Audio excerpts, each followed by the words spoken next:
back to the Reading the Entire Bible series. Reading the Entire Bible series. We're gonna be doing 10 chapters again. And, yeah, we're going to chapter 16. I'm pretty sure there's 22 chapters in 2nd Kings. I gotta look again. 25. So that's not even that bad. I thought that once we get to 16, we'd have to, like, read the entire thing. Because, actually, no, would we? 1, 2, 3, 4, 5. If we were to read 5, then we'd just have to do 6 that day. But yeah, I guess this isn't too bad. Yeah, we'll be fine.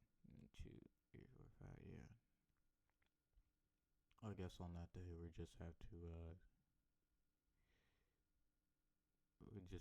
read the entire thing, or maybe not. I don't know. You can easily though just go to the next book and read that chapter. But anyway, yeah, let's get it. Let's get it. Let's do it. All right. The axe head recovered. Now the sons of the prophets said to Elisha, "Look now, the place where we live near you is too small for us. Please let us go to the Jordan River and let each man take from there a beam for the building. And let us make a place there for ourselves where we may live." And he answered, "Go." Then one said, "Please, be willing to go with your servants." So he answered, "I shall go." So he went with them. And when they came to the Jordan, they cut down some of the trees. But it happened that as one was cutting down a beam, the axe head fell into the water, and he cried out and said, "Oh no, my master, it was borrowed." The man of God said, "Where did it fall?" When he showed him the place, Elisha cut off a stick and threw it in there, and made the iron axe head float. He said, pick it up for yourself." So he reached out with his hand and took it. The Arameans plot to capture Elisha. I feel like they'd fail miserably, but anyway. Now the king of Aram, Syria, was making war against Israel, and he consulted with God his servants, saying, "My camp shall be in such and such a place." The man of God sent word to the king of Israel, saying, "Be careful not to pass by this place, because the Arameans are pulling back to there." Then the king of Israel sent word to the place about which Elisha had warned him, so he guarded himself there repeatedly. Now the heart of the king of Aram, Syria, was enraged over this thing. He called his servants and said to them, "Will you not tell me which of us is helping the king of Israel?" One of his servants said, "None of us is helping him, my lord, O king, but Elisha, a prophet who is in Israel, tells the king of Israel the words that you speak in your bedroom." So he said, "This man got superpowers? Bro, find out where he is. Go and see where he is, so that I may send men and seize him." And he was told he is in Dothan. So he sent horses and chariots and a powerful army there. They came by night and surrounded the city. The servant of the man of God got up early and went out, and behold, there was an army with horses and chariots encircling the city. Elisha's servant said to him, "Oh no, my master, what are we to do?" Then Elisha answered, "Do not be afraid, for those who are with us are more than those who are with them." Then Elisha prayed and said, "Lord, please open his eyes that he may see." And the Lord opened the servant's eyes, and he saw, and behold, the mountain was full of horses and chariots of fire surrounding Elisha. When the Arameans came down to him, Elisha prayed to the Lord and said, "Please, strike this people with blindness." And God struck them with blindness in accordance with Elisha's request. Then Elisha said to the Arameans, "This is not the way, nor is this the city. Follow me, and I will lead you to the man whom you are seeking." And he led them to Syria. When they had come into Samaria, Elisha said, "Lord, open the eyes of these men so that they may see." And the Lord opened their eyes, and they saw. Behold, they were in the midst of Samaria. When the king of Israel saw them, he said to Elisha, "My father, shall I kill them? Shall I kill them?" Elisha answered, Nah, you shall not kill them. Will you kill those you have taken captive with your sword and bow? Serve them bread and water, so that they may eat and drink, and go back to their master, King Ben-Hadad. So the king prepared a great feast for them, and when they had eaten and drunk, he sent them away, and they went to their master. And the marauding bands of Aram did not come into the land of Israel again. The siege of Samaria, cannibalism. But it came about after this that Ben-Hadad, king of Aram, gathered his whole army together and went up and besieged Samaria. Now there was a great famine in Samaria, and they besieged it until a donkey's head was sold for 80 shekels of silver, and a fourth of a cab of dove's dung for 5 shekels of silver. As the king of Israel was passing by the city wall, a woman cried out to him, Help, my lord, O king. He said, If the Lord does not help you, from where shall I get you help? From the threshing floor, or from the winepress? And the king said to her, What is the matter with you? She answered, This woman said to me, Give your son so that we may eat him today, and we will eat my son tomorrow. So we cooked my son and ate him. The next day I said to her, Give your son so that we may eat him. But she had hidden her son. When the king heard the woman's words, he tore his clothes. Now he was still walking along on the wall, and the people looked at him, and he had on sackcloth underneath his royal robe next to his skin. Then he said, May God do so to me and more also, if the head of Elisha the son of Shaphat remains on him today. Now Elisha was sitting in his house, and the elders were sitting with him. And the king sent a man ahead of him to behead Elisha. But before the messenger arrived, Elisha told the elders, Do you see how this son of Jezebel, a murderer, has sent a man to remove my head? Look, when the messenger comes, shut the door and hold it securely against him. Is it not the son of his master's feet just behind him? While Elisha was still talking with him, the messenger came down to him, followed by the king. And the king said, This evil situation is from the Lord. Why should I wait for help from the Lord any longer? What? Okay, well, the only thing that I'd say to that is, you shouldn't be eating your children anyway. If anything, it should be the other way around. You should be sacrificing yourself to your child. If you care about your child that much, which you obviously don't.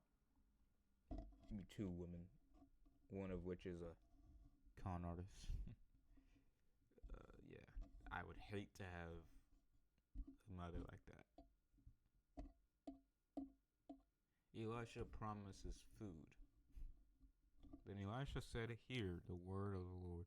Thus says the Lord, Tomorrow, about this time, a measure of finely milled flour will sell for a shekel, and 2 measures of barley for a shekel, at the gate of Samaria. Then the royal officer on whose arm the king leaned answered for the man of God, and said, If the Lord should make windows in heaven for the rain, does this thing take place? Elisha said, Behold, you will see it with your own eyes, but because you doubt, you will not eat of it. 4 lepers relate Arameans' flight. Now 4 men who were lepers were at the entrance of the city gates, and they said to one another, Why should we sit here until we die? If we say we will into the city, then the famine is in the city, and we will die there. And if we sit still here, we will also die. So now, come, let us go over to the camp of the Arameans. Syrians. If they let us live, we will live, and if they kill us, we will only die. Only die, right? So they got up at twilight to go to the Aramean camp. But when they came to the edge of the camp, there was no one there. For the Lord had caused the Aramean army to hear the sound of chariots, and the sound of horses. Yikes.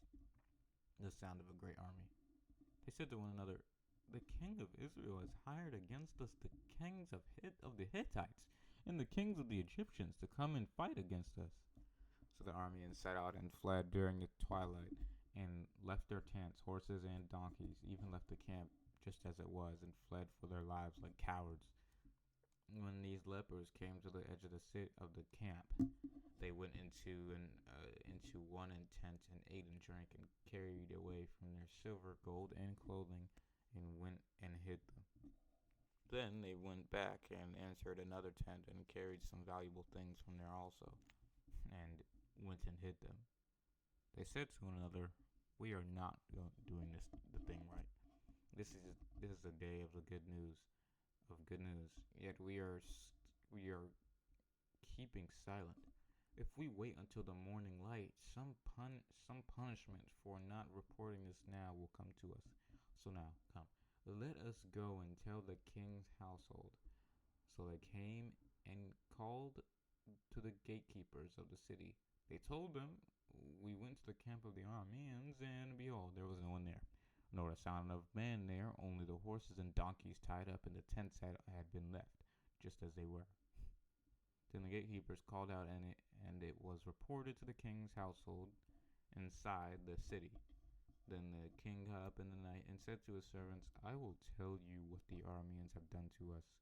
They know that we are hungry, so they have left the camp to hide themselves in the open country, thinking, 'When they come out of the city, we shall take them alive and get into the city.'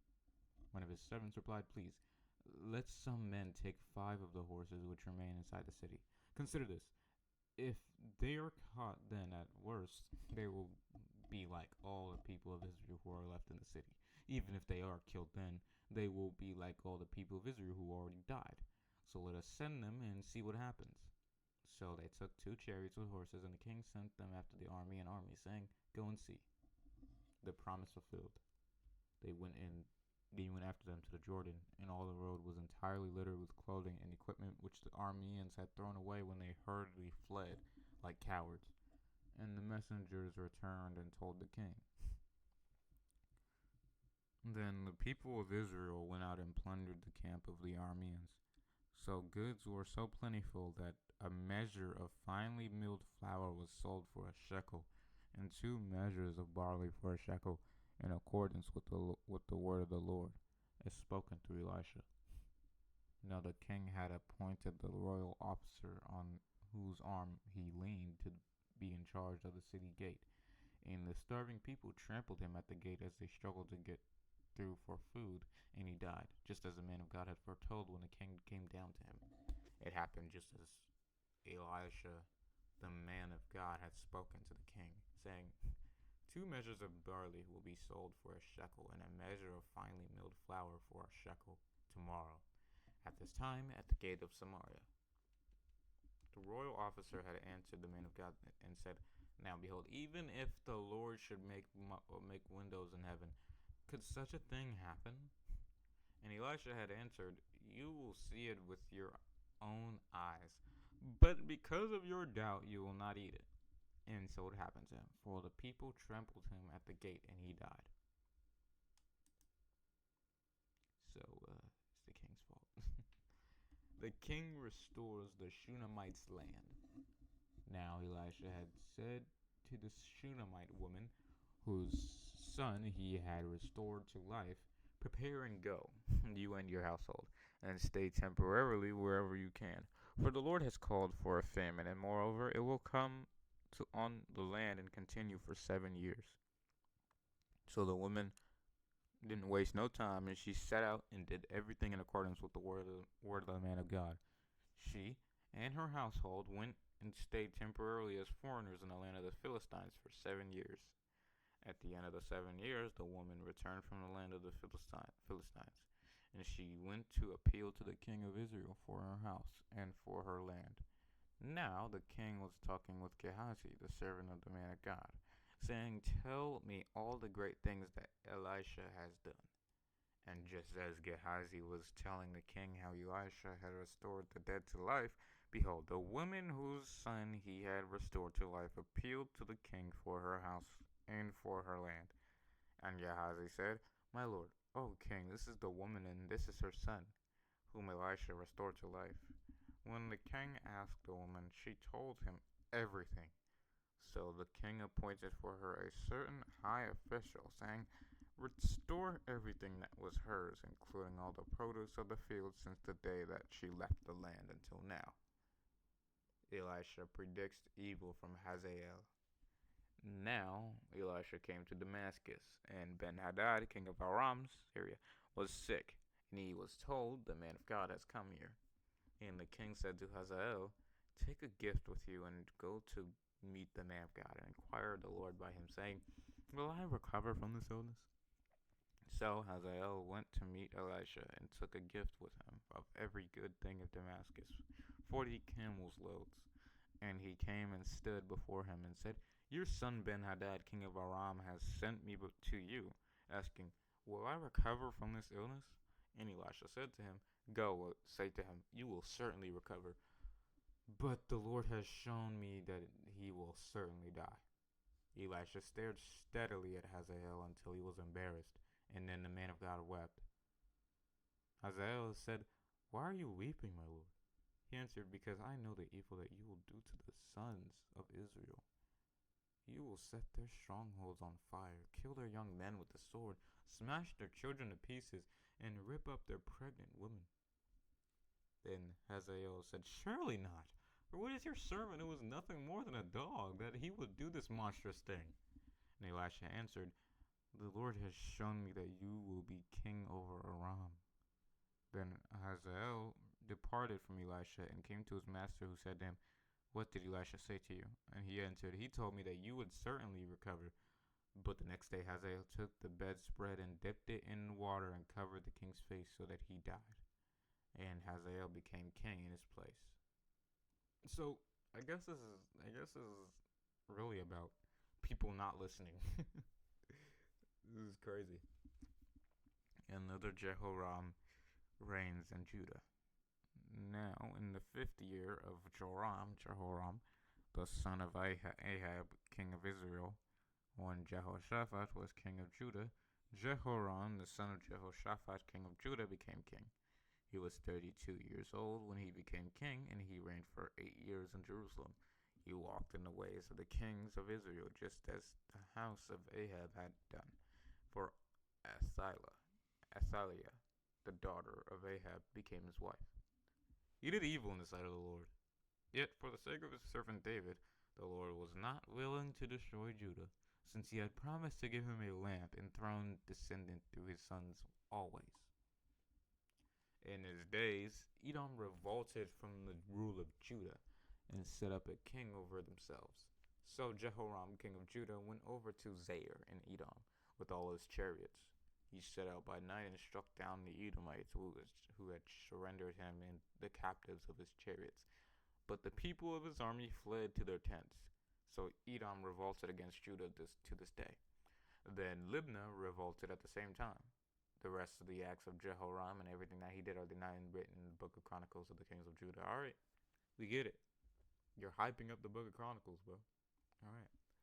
Ahaziah succeeds Jehoram in Judah. Jehoram slept with his fathers in death, and he was buried with them in the city of David. Ahaziah, his son, became king in his place. In the 12th year of Jehoram, the son of Ahab, king of Israel, Ahaziah, the son of Jehoram, king of Judah, began to reign. Ahaziah was 22 years old when he became king, and he reigned 1 year in Jerusalem. His mother's name was Athaliah, the granddaughter of Omri, king of Israel. He walked in the ways of the house of Ahab and did evil in the sight of the Lord, as did the house of Ahab, for he was a son-in-law of the house of Ahab. Ahaziah went with Joram, the son of Ahab, to the battle against Hazael, the king of Aram, in Ramoth-Gilead, and the Arameans wounded Joram. King of Joram returned to Jezreel to be healed of the wounds which the Arameans had inflicted on him at Ramah when he fought against Hazael, king of Aram. And Ahaziah, the son of Jehoram, king of Judah, went down to see Joram, the son of Ahab, in Jezreel, because he was sick. Jehu reigns over Israel. Now Elisha the prophet, Elisha had been through a lot. Elisha the prophet called one of the sons of the prophets and said to him, "Gird up your loins, prepare for action. Take this flask of oil in your hand and go to Ramoth Gilead. When you arrive there, look for Jehu the son of Jehoshaphat, the son of Nimshi, and go in and have him arise from among his brothers, and take him into an inner room. Then take the flask of oil and pour it on his head, and say, 'Thus says the Lord, I have anointed you king over Israel.' Then open the door and flee, and do not delay." What? Okay. So the young man, the servant of the prophet, went to Ramoth Gilead. When he arrived, the captains, not camp, the captains of the army were sitting outside, and he said, "I have a message for you, O captain." Jehu said, "To which one of us?" And he said, "For you, O captain." So Jehu got up, and they went into the house. And he poured the oil on Jehu's head and said to him, "Thus says the Lord, the God of Israel, I have anointed you king over the people of the Lord, over Israel. You shall strike the house of Ahab your master, so that I may avenge the blood of my servants the prophets, and the blood of all the servants of the Lord who have died at the hands of Jezebel. For the entire house of Ahab shall perish, and I will cut off from Ahab every male, both bond and free in Israel. I will make the house of Ahab like the house of Jeroboam, the son of Nebat, and like the house of Baasha, the son of Ahijah. And the dogs will eat Jezebel in the territory of Jezreel, and there will be no one to bury her." Then he opened the door and fled. He probably thought that was a joke or something. He just gonna say all that intenseness and then just run away. I'll probably start laughing. No, but it's a little too real to be a fake prophecy. When Jehu came out of the servants of his master, one said to him, "Is all well? Why did this madman come to you?" And he said to them, "You know very well the man and his talk." And they said, "It is a lie. Tell us now." And he said, Thus he spoke to me, saying, "Thus says the Lord, I have anointed you king over Israel." Then he hurried, and each man took his garment and placed it as a cushion under Jehu on the top of the outside stairs, and blew the trumpet, saying, "Jehu's king." Jehoram is assassinated. Dang. So Jehu, the son of Jehoshaphat, the son of Nimshi, conspired against Joram to dethrone and kill him. Now Joram with all Israel was protecting Ramoth Gilead against Hazael, the king of Aram. But King Joram had returned to Jezreel to heal from the wounds which the Arameans had inflicted on him when he fought with Hazael, king of Aram. So Jehu said, "If this is your intent, let no one survive and leave the city, Ramoth Gilead, to go and tell of the plan in Jezreel, the capital." So Jehu rode in a chariot and went to Jezreel, for Joram was lying there, and Ahaziah, king of Judah, had come down to see Joram. Now the watchman was staring on the tower in Jezreel, and he saw the crowd with Jehu as he approached, and said, "I see a company." And Joram said, "Send a horseman to meet them, and have him ask, 'Do you come in peace?'" So the horseman went to meet him and said, "Thus says the king, 'Do you come in peace?'" And Jehu said, "What have you to do with peace? Rein in behind me." And the watchman reported, "The messenger approached to them, but he has not returned." Then Joram sent out a second horseman, who approached them and said, "Thus says the king, 'Do you come in peace?'" Jehu replied, "What have you to do with peace? Rein in behind me." And the watchman reported, "He approached them, but he has not returned. And for driving of the chariot, he is like that of Jehu, the son of Nimshi, for he drives furiously." He probably thought they were dying. He probably thought that he was sending messengers and they were just dying. So I'd be a little scared. I'd be a little shook. And playing. Then Joram said, "Harness the chariot." When they harnessed his chariot horses, Joram, king of Israel, and Ahaziah, king of Judah, went out, each in his chariot. and they went out to meet Jehu and met him on the property of Naboth, the Jezreelite. When Joram saw Jehu, he said, "Do you come in peace, Jehu?" And he answered, "What peace can exist as long as the fornicators of your mother Jezebel and her sorcerers are so many?" So Joram ran his chariot around and fled. And he said to Ahaziah, "Treachery and betrayal, Ahaziah." But Jehu drew his bow with his full strength and shot Joram between his shoulders. Dang! And the arrow went out through his heart, and he sank down in his chariot. Dang. Then Jehu said to Bidkar, his officer, "Pick him up and throw him on the property of the field of Naboth the Jezreelite. For I remember when you and I were riding together after his father Ahab that the Lord uttered this prophecy against him. I certainly saw the blood of Naboth and the blood of his sons yesterday, says the Lord, and I will repay you on this property, says the Lord. Now then, pick him up and throw him into the property of Naboth in accordance with the word of the Lord." Jehu assassinates Ahaziah. Oh, everyone dying. Well, every king is dying. Not really, though. When Ahaziah, the king of Judah, saw this, he fled. Y'all are some cowards. Man, y'all scary. When Ahaziah, the king of Judah, saw this, he fled by the way of the garden house. Jehu pursued him and said, shoot him too while he is in the chariot. So they shot him after this ascent to Gur, which is by Iblim. And Ahaziah fled to Megiddo and died there. Coward. Then his servants carried him in a chariot to Jerusalem and buried him in his grave with his fathers in the city of David. This is like, I think Jerusalem is like the first normal name that I've had to read so far. Yeah, I haven't even seen it in a while. In the 11th year of Joram, the son of Ahab, as Ahaziah became king over Judah. So when Jehu came to Jezreel, Jezebel heard about it. How is she still alive? How? And she painted her eyes and adorned her head and looked down from the upper window. As Jehu entered and at the gate, she said, "Is it well, Zimri, your master's murderer?" Then Jehu raised his face towards the window and said, "Who is on my side?" "Who?" And 2 or 3 officials looked down at him. Jezebel's killed, finally. And he said, "Throw her down." So they threw her down, and some of her blood spattered on the wall and on the horses. And he trampled her underfoot.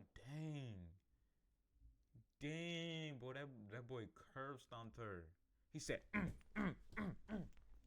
Dang, maybe that's what's it called? That's symbolism. I feel like that's symbolism. That's what we're meant to do to Satan. And I'm not gonna say and his followers because they can repent, obviously. But Jezebel had like 40, 50 years, so she had more than enough time. But this is how she died. She got stomped on, or she fell down and then she got stomped on. So she was already dead. But he went over to her body and he said, and then it's not recorded in the Bible, but I got a revelation. And then he spat on her body, and then he went on Instagram Live, and then he was like, "Yeah, what's up? Y'all mommy dead now. Y'all mommy dead now. Your baby mama, yeah, she dead now." When he came in, he ate and drank and said, "See now to this cursed woman and bury her, for she is a king's daughter." They went to bury her, but they found nothing left of her except the skull and the feet and the palms of her hands. The dogs ate her. Dang. That's even more of a flay. So they returned and told Jehu. Then he said, "This is the word of the Lord, which he spoke through his servant Elijah, the Tishbite, saying, in the property of Jezreel, the dog shall eat the flesh of Jezebel. The corpse of Jezebel will be like dung on the surface of the field in the property of Jezreel, so that they cannot so that they cannot say, "This is Jezebel." Dang. That's a lot of reading I'm not doing. Judgment upon Ahab's house. Ahab had 70 sons and grandsons in Samaria. So Jehu wrote letters and sent them to Samaria. Alright.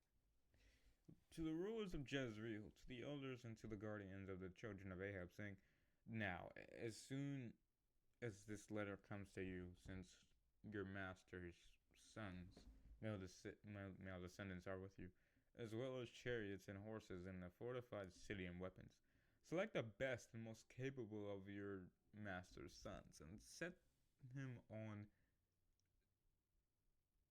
his father's throne, and fight for your master's royal house. But they were extremely afraid and said, Look, the two kings did not stand before Jehu, so how can we stand? That's a good question. And the one who was in charge of the household and the one who was an overseer of the city, the elders and the guardians of the children, sent word to Jehu, saying, We are your servants, and we will do whatever you tell us, but please, we will not make any man king. Do what is good in your eyes. Then Jehu wrote a second letter to them, saying, If you are with me and will obey me, take the heads of your master's sons and come to me at Jezreel tomorrow about this time. Though he said, "Oh, you want to obey me, huh? Okay, well, get rid of my ops for me. Take vengeance for me." Now the dead king's sons, 70 persons, were with the great men of the city who were rearing them.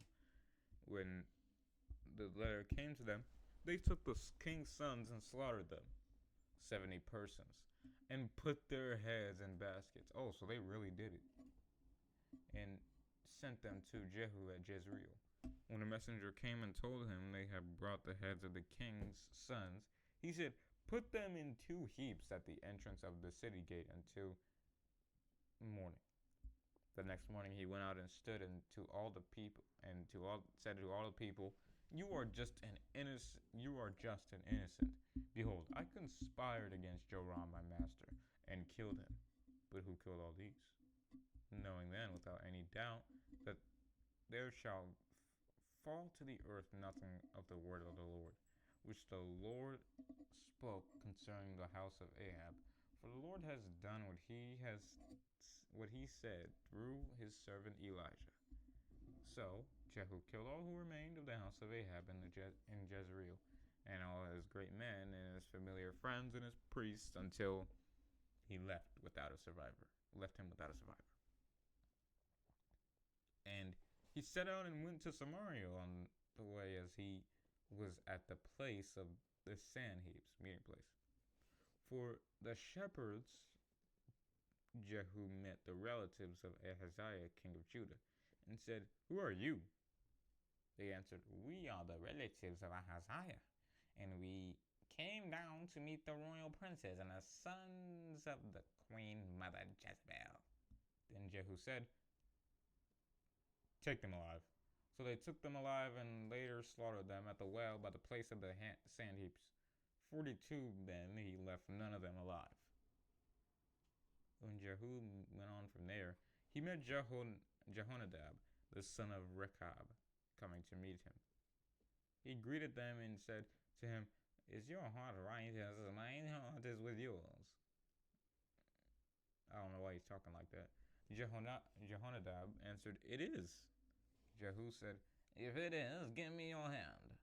He gave him his hand, and Jehu pulled him into the chariot, and he said, Come with me and see my zeal for the Lord. So he had Jehonadab in his chariot. When Jehu came to Samaria, he killed everyone who remained of Ahab's family in Samaria until he had destroyed all of them, in accordance with the word of the Lord which he spoke to Elijah. Jehu destroys Baal worship. About time. Dang. Destroys Baal worshippers. Jehu assembled all the people and said, in pretense to them, Ahab served Baal a little, Jehu served him much more. summon to me all the prophets of Baal, and all his worshippers, and all his priests. Let no one be missing, for I have a great sacrifice for Baal. Whoever is missing shall not live. Yeah. You didn't have to tell us, narrator, that he was lying. You didn't have to tell us that. But Jehu did it with trickery in order to destroy the worshippers of Baal. Jehu said, consecrate a festive assembly celebration for Baal. And they proclaimed it. See, he's even talking like Obama. Like, obviously they're going to listen. Then Jehu sent throughout Israel, and all the worshippers of Baal came. There was no one left who did not come. They went to the temple of Baal, and the house of Baal was filled from one end to the other. He said to the man in charge of the wardrobe, bring out the garments for all the worshippers of Baal. And he brought the garments out to them. Then Jehu with Jehonadab, the son of Rechab, went into the house of Baal, and he said to the worshippers of Baal, search carefully and see that there are no servants of the Lord here with you, but only the worshippers of Baal. Then they went into offer sacrifices and burnt offerings. Now Jehu had stationed 80 men outside for himself and said, if any of the men who I have brought into your hands escape, the one who lets him go shall forfeit his own life for that man's life.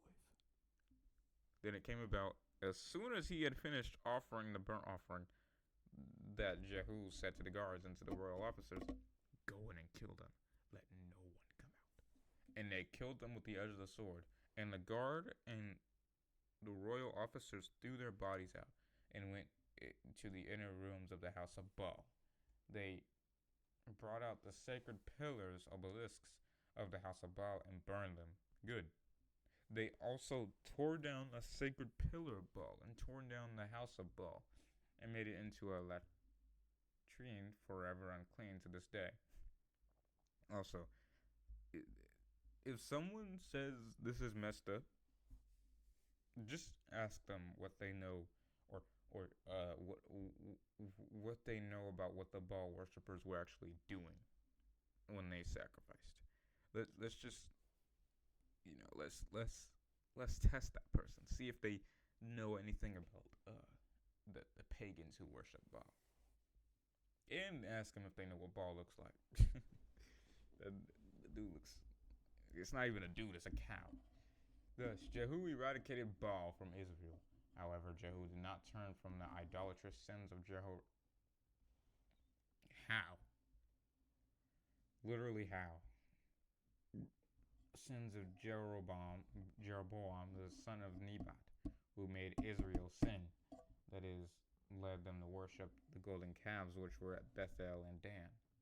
The Lord said to Jehu, because you have done well in executing what is right in my eyes, and have done to the house of Ahab in accordance with everything that was in my heart, your sons shall sit on Israel's throne to the 4th generation. But Jehu did not care to walk with the law of the Lord, the God of Israel, with all his heart. He did not turn from the sins of Jeroboam, who made Israel sin. So in those days the Lord began to cut off portions of Israel. Hazael of Aram defeated them throughout the territory of Israel, from the Jordan eastward, all the land of Gilead, the Gadites and the Reubenites and the Manassites, from Aroer, which is by the Arnon River, even Gilead and Bashan. Jehoahaz succeeds Jehu. Now the rest of the acts of Jehu and everything that he did and all his might, are they not written in the book of Chronicles of the kings of Israel? Jehu slept with his fathers in death, and he buried him in Samaria. Jehoahaz,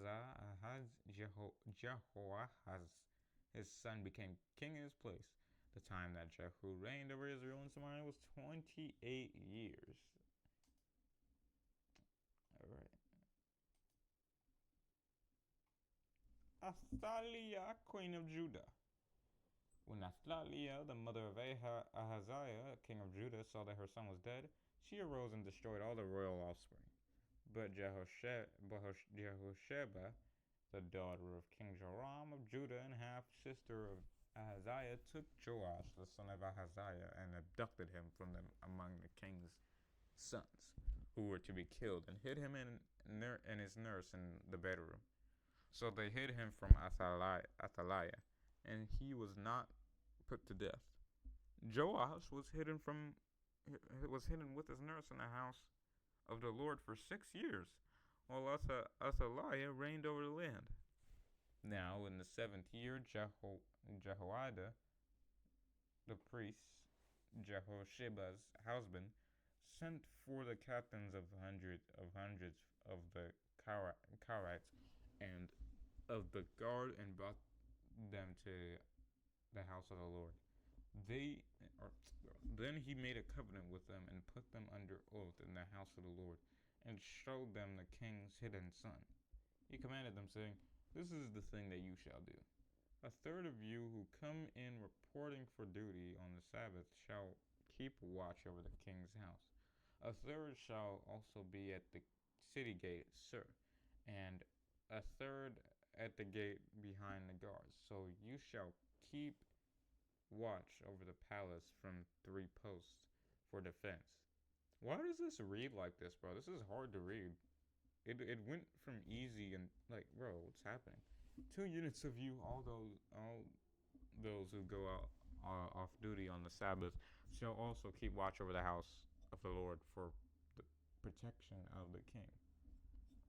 You shall surround the young king, each man with weapons in his hand, and whoever comes through the ranks shall be put to death. You are to be with the king when he goes out and when he comes in.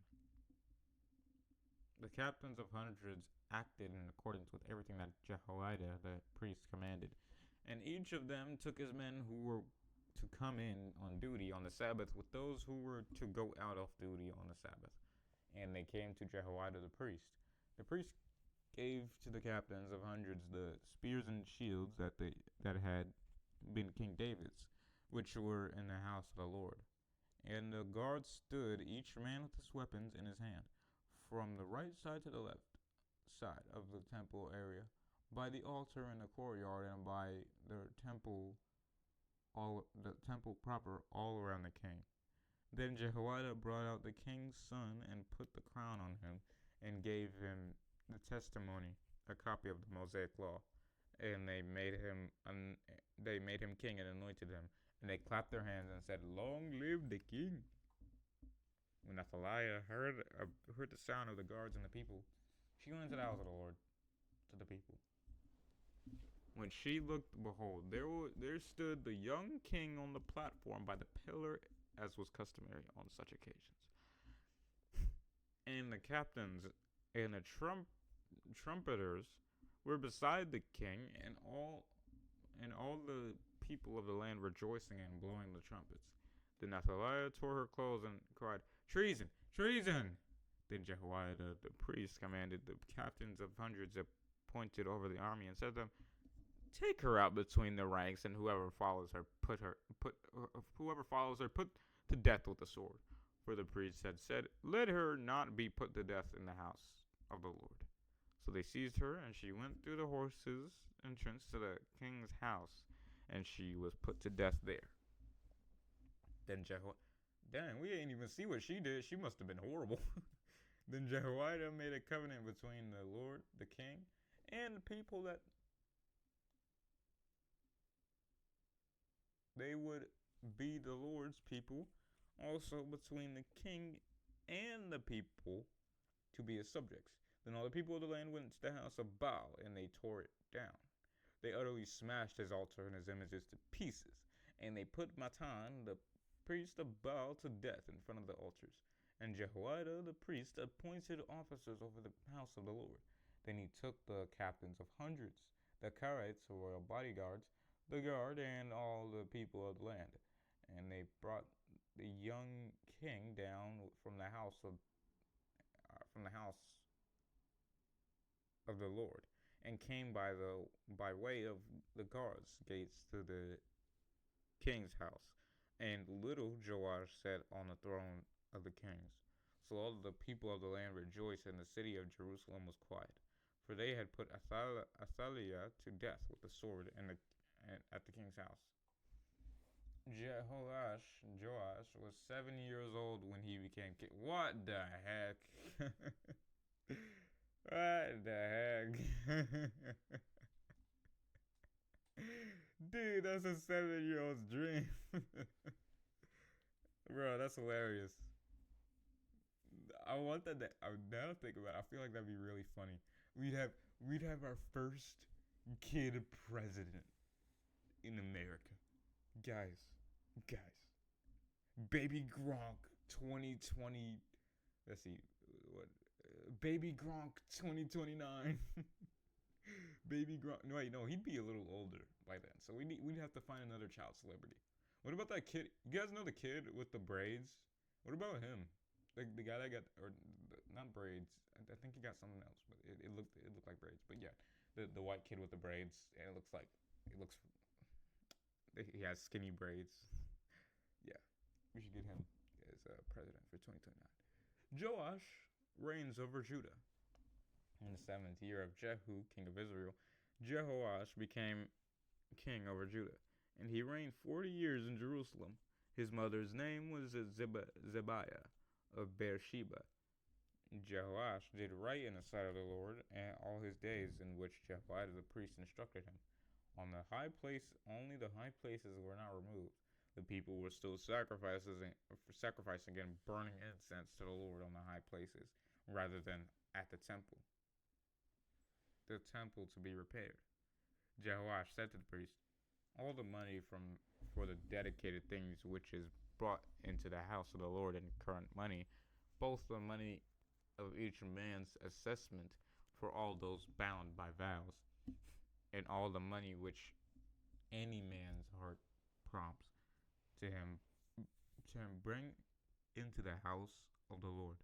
Let the priests receive such contributions for themselves, each from his acquaintance, and they shall repair any breach in the house of the Lord, wherever a breach is found. But it came about in the 23rd year of the reign of King Jehoash that the priests still had not repaired the damages of the Lord's house. Then King Jehoash called for Jehoiada the priest and the other priests, and said to them, why are you not repairing the damage of the house? Now then, do not take any more money from your acquaintances, but turn it all over for the repair of the damages of the house.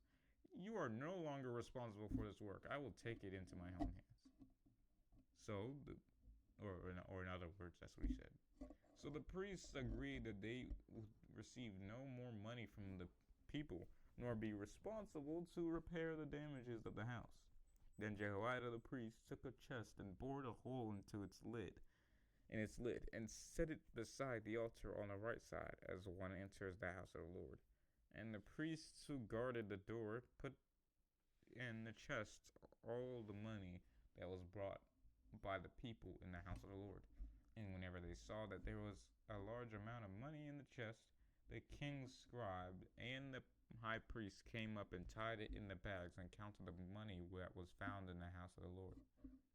Then they gave the money which was weighed out into the hands of those who were doing the work, who had the oversight of the house of the Lord.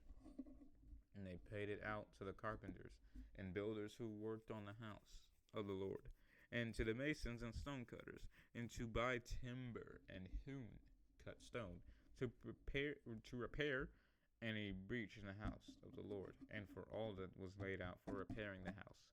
However, there was not made for the house of the Lord basins of silver, snuffers, bowls, trumpets, or any gold containers or other silver containers from the money that was brought into the house of the Lord. But they gave that to those who did the work, and with it they repaired the house of the Lord. Moreover, they did not require an accounting from the men in whose hands they placed the money to be paid to those who did the work, for they acted in good faith. Money from the guilt offerings and money from the sin offerings was not brought into the house of the Lord for repairs. It was for the priests.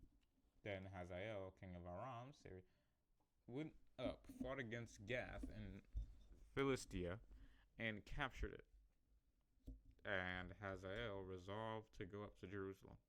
So Jehoash, the king of Judah, took all the sacred things that Jehoshaphat and Jehoram and Ahaziah, his fathers, king of Judah, had dedicated, and his own sacred things, and all the gold that was found in the treasuries of the house of the Lord and of the king's house, and sent them to Hazael, king of Aram. And Hazael departed from Jerusalem.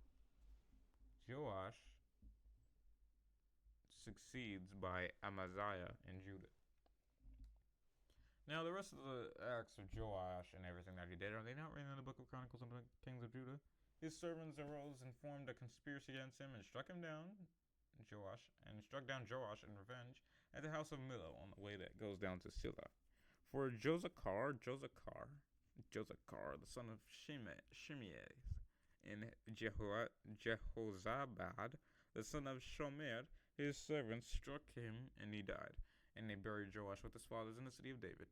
Amaziah, his son, became king in his place. All right. Kings of Israel, Jehoahaz and Joash. In the 23rd year of Joash, the son of Ahaziah, king of Judah, Jehoahaz, the son of Jehu, became king over Israel and Samaria. And he reigned 17 years.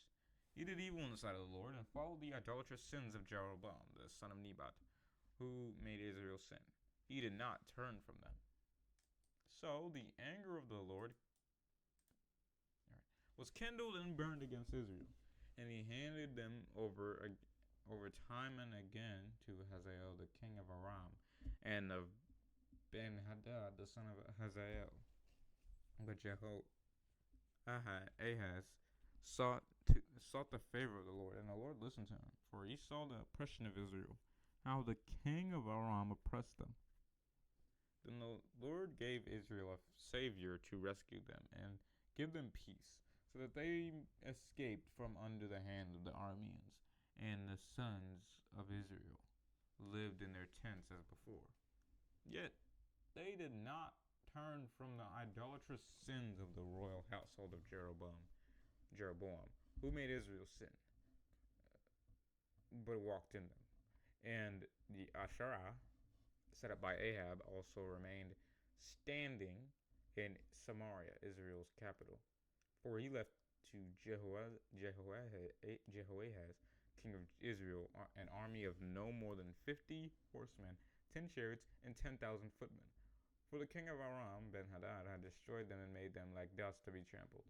Now the rest of the acts of Jehoahaz, everything that he did, and his might, are they not written in the book of Chronicles of the Kings of Israel? Jehoahaz slept with his fathers in death, and they buried him in Samaria. Joash, his son, became king in his place. Finally, I don't have to keep reading that name. In the 37th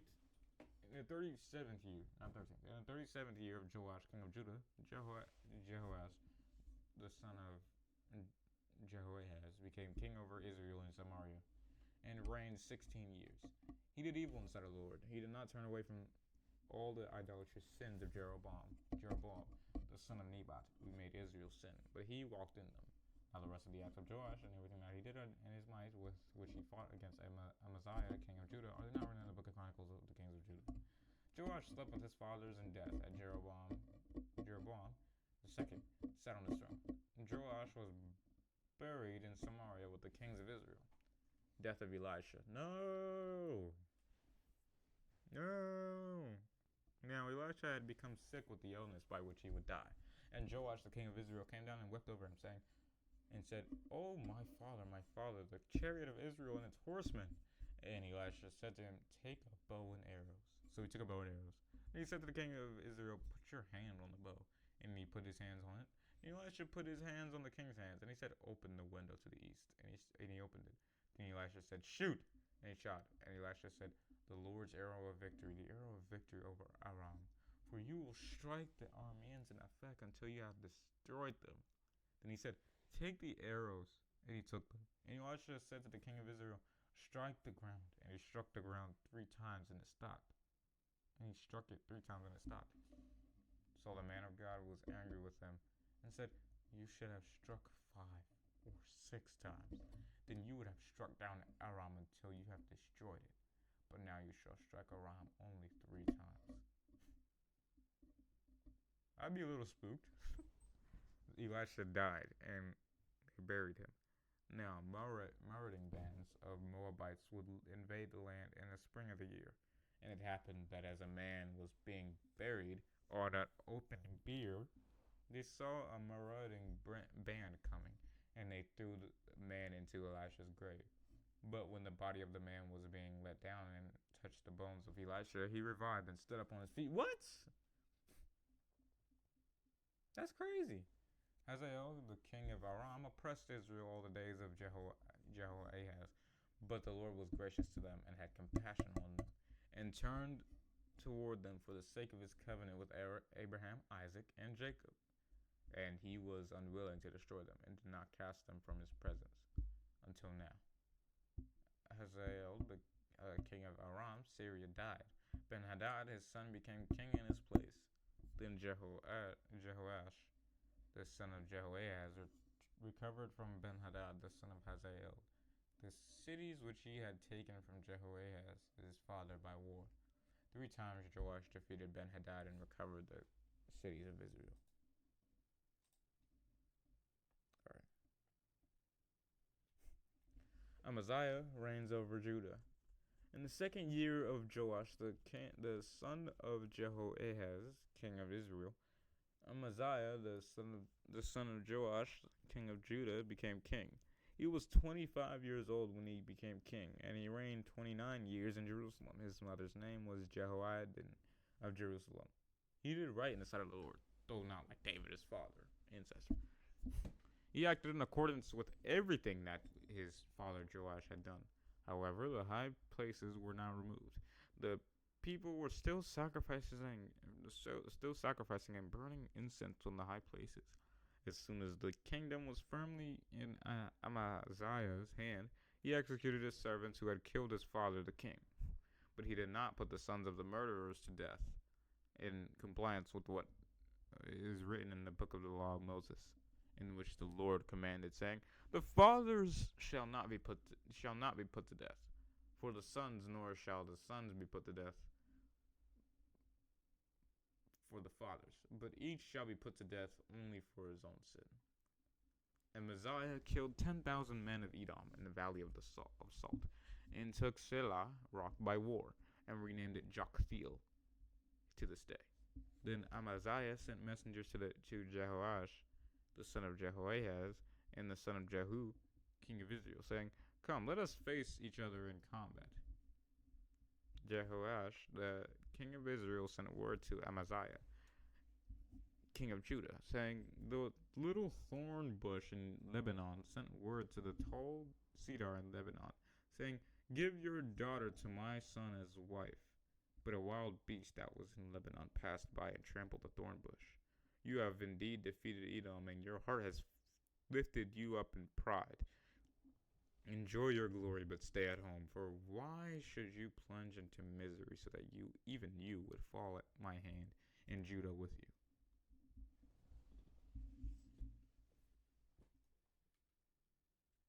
But Amaziah would not listen. So Jehoash, king of Israel, went up, and he and Amaziah, king of Judah, faced each other in combat at Beth Shemesh, which belongs to Judah.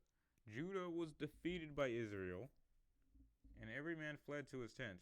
Then Jehoash, king of Israel, captured Amaziah, the king of Judah, the son of Jehoash, the son of Ahaziah, at Beth Shemesh, and came to Jerusalem, and broke through the wall of Jerusalem from the gate of Ephraim to the corner gate, 400 cubits, 600 feet. He seized all the gold and silver and all the utensils found in the house of the Lord and in the treasuries of the king's house, as well as hostages, and returned to Samaria. Jeroboam II succeeds Jehoash in Israel. Now the rest of the acts of Jehoash, which he did, and his might and how he did, and he fought with Amaziah, the king of Judah, are they not written in the book of Chronicles of the kings of Israel? Jehoash slept with his fathers in death and was buried in Samaria with the kings of Israel. His son Jeroboam the second became king in his place. Uzziah succeeds Amaziah in Judah. Amaziah, the son of Joash, king of Judah, lived for 15 years after the death of Jehoash, the son of Jehoahaz, king of Israel. The rest of the acts of Amaziah, are they not written in the book of Chronicles of Kings of Judah? Now, a conspiracy was formed against him in Jerusalem, and Amaziah fled south to Lachish, but they sent men after him to Lachish and killed him there. Then they carried him on horses as he was buried at Jerusalem with his fathers in the city of David. And all the people of Judah took Azariah, who was only 16 years old, and made him king in the place of his father Amaziah. He built Elath and restored it to Judah. After the king, his father Amaziah, slept with his fathers in death. In the 15th year of Amaziah, the son of Joash, king of Judah, Jeroboam the second, the son of Joash, king of Israel, became king in Samaria and reigned 41 years. He did evil in the sight of the Lord. He did not turn from all the idolatrous sins of Jeroboam, the first, the son of Nebat, who made Israel sin. Jeroboam restored Israel's border from the entrance of Hamath to the sea of the Arabah, Dead Sea, in accordance with the word of the Lord, the God of Israel, which he spoke through his servant Jonah, the son of Amittai,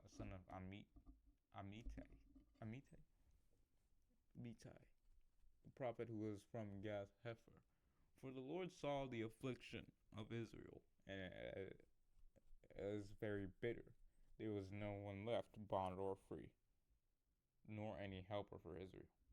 But the Lord had not said that he would blot out the name of Israel from under the heavens. So he saved them by the hand of Jeroboam the second, the son of Joash, king of Israel. Zechariah reigns over Israel. The rest of the acts of Jeroboam the second, all that he did, his might, how he fought, and how he recovered Damascus and Hamath for Israel, which has belonged to Judah, are not written in the book of Chronicles of Kings of Israel. Jeroboam the second slept with his fathers in death, even with the kings of Israel. Zechariah, his son, became king in his place. Series of kings. Uzziah over Judah. In the 27th year of Jeroboam the second, king of Israel, Azariah, the son of Amaziah, the king of Judah, became king. He was 16 years old when he became king, and he reigned 52 years in Jerusalem. His mother's name was Jecholiah of Jerusalem. He did right in the sight of the Lord, in accordance with all that his fathers Amaziah had done. Only the altars on the high places were not removed. The people still sacrificed and burnt incense on the high places instead of worshiping God at the temple. And the Lord struck the king, and he was a leper until the day of his death, and lived in a separate house. Jotham, the king's son, was in charge of the household, judging the people of the land. Now the rest of Azariah's acts and everything that he did, are they not written in the book of Chronicles of the Kings of Judah? Azariah slept with his fathers in death, and they buried him with his fathers in the city of David. His son Jotham became king in his place, and Zechariah over Israel.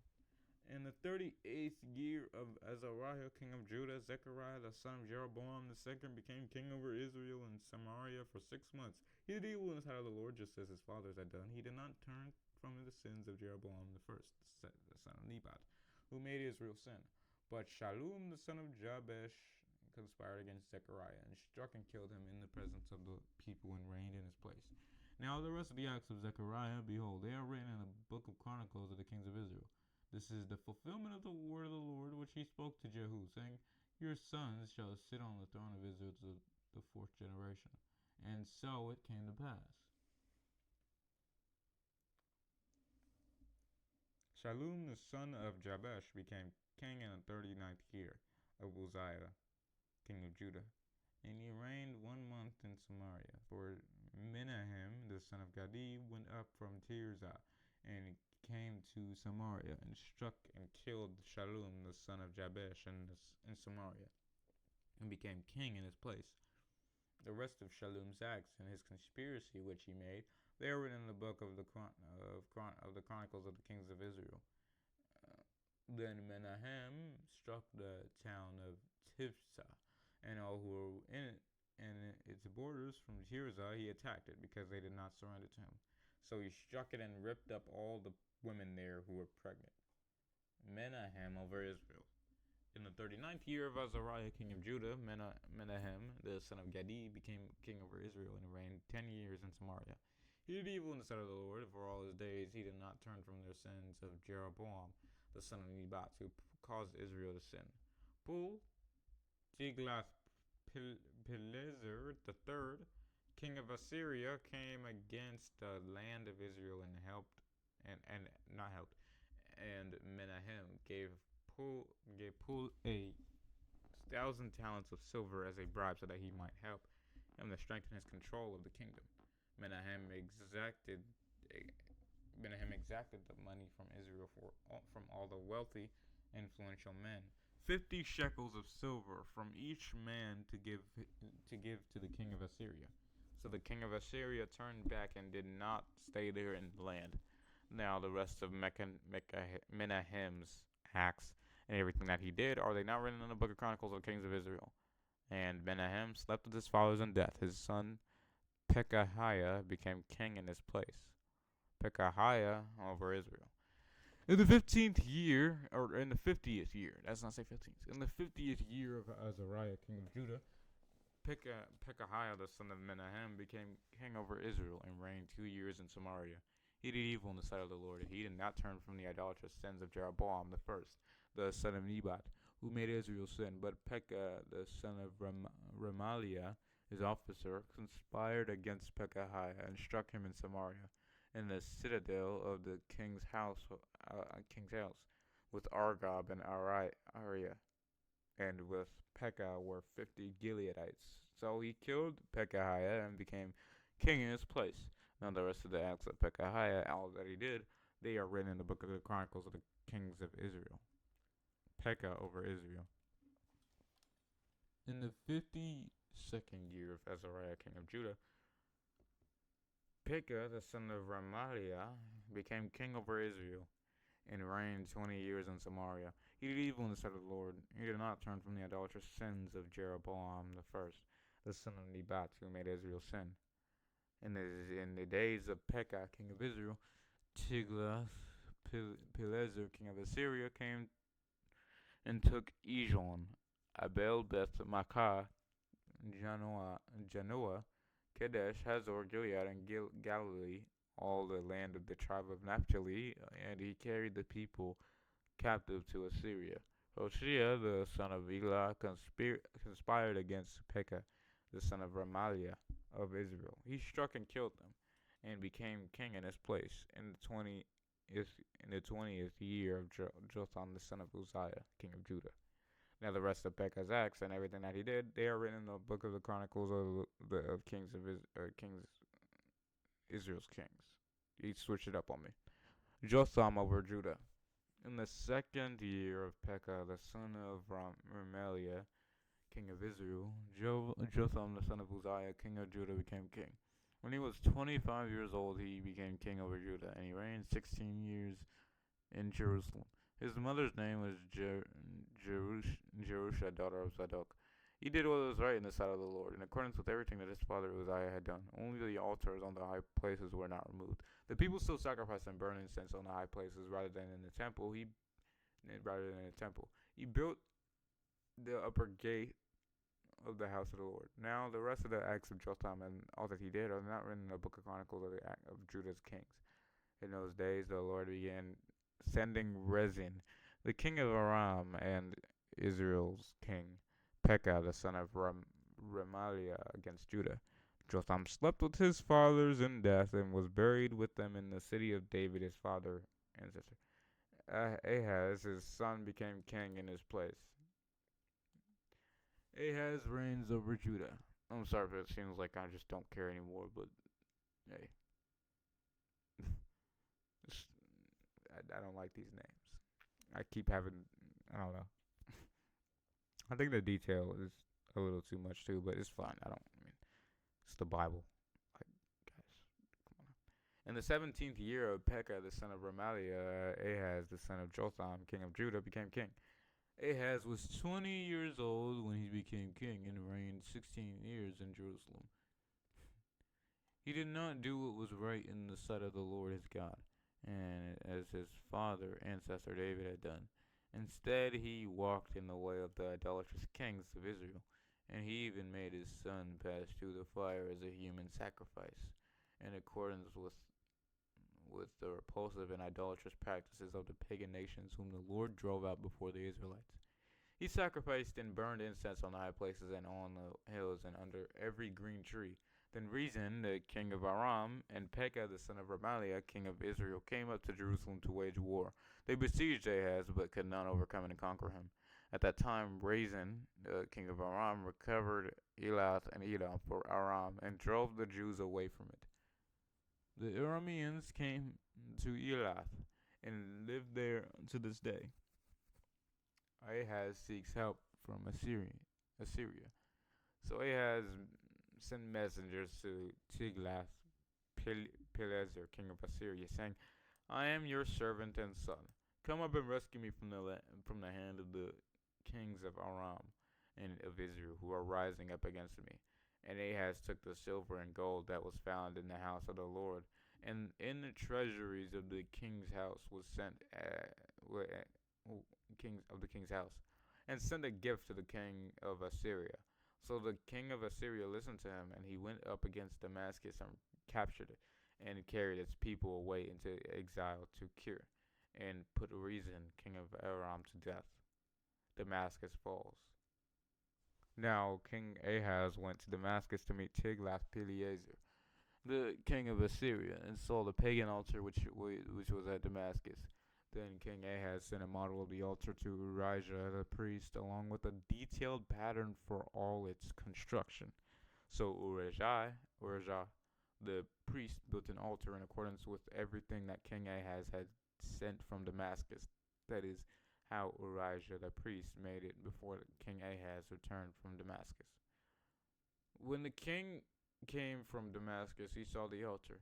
Then the king approached the altar and offered sacrifices on it, and burned his burnt offering and his grain offering, and poured out his drink offering, and sprinkled the blood of his peace offering on the altar.